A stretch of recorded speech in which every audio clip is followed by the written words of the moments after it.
السلام عليكم ورحمة الله وبركاته. عاملين ايه احلى متابعين في الدنيا؟ يا رب تكونوا بخير. النهاردة هنعمل مع بعض الفتة المصرية. اول حاجة هنسلق اللحمة، نحط مية تغلي وبعدين ننزل باللحمة.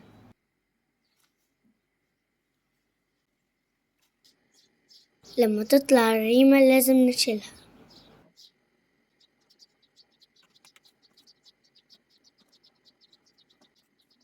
وبعد ما نشيلها كلها هنحط طماطمية وبصلاية و3 فصوص حبهان، ورق لوري، ونهدي النار ونسيبها تستوي براحتها. في الوقت ده هنحضر الصلصة. هضيف زيت أو سمنة أو زبدة و5 فصوص توم مفرومين،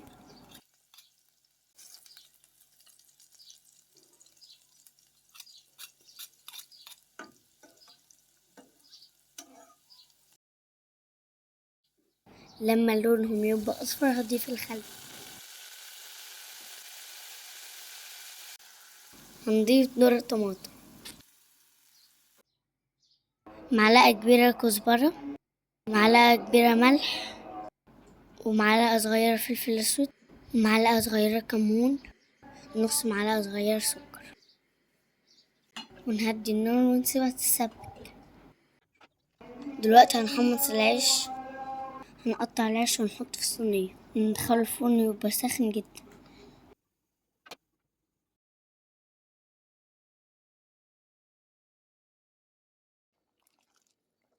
واللحمة كده استوت.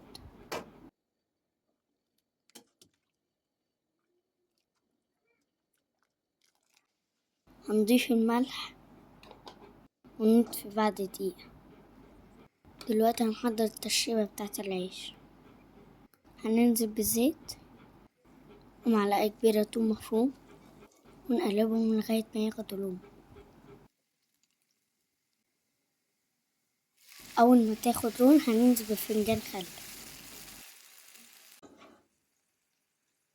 ونضيف عليهم كوباية أو كوباية ونص شوربة.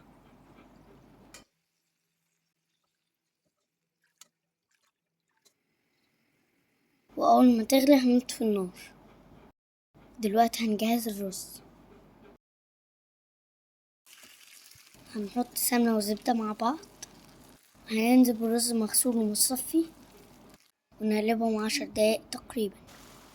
وبعدين هنضيف الشوربة، ولازم تكون الشوربة أعلى من الرز.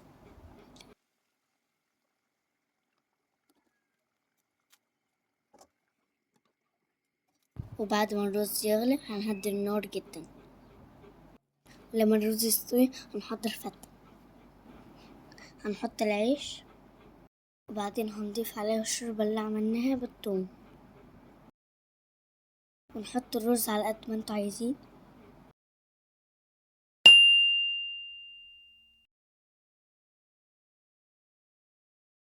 ونحطه من فوق الدمعة.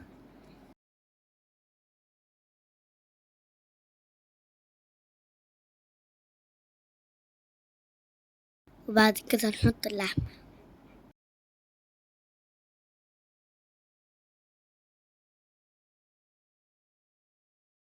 كده الفتة بتاعتنا جاهزة، وبألف هنا والشفا.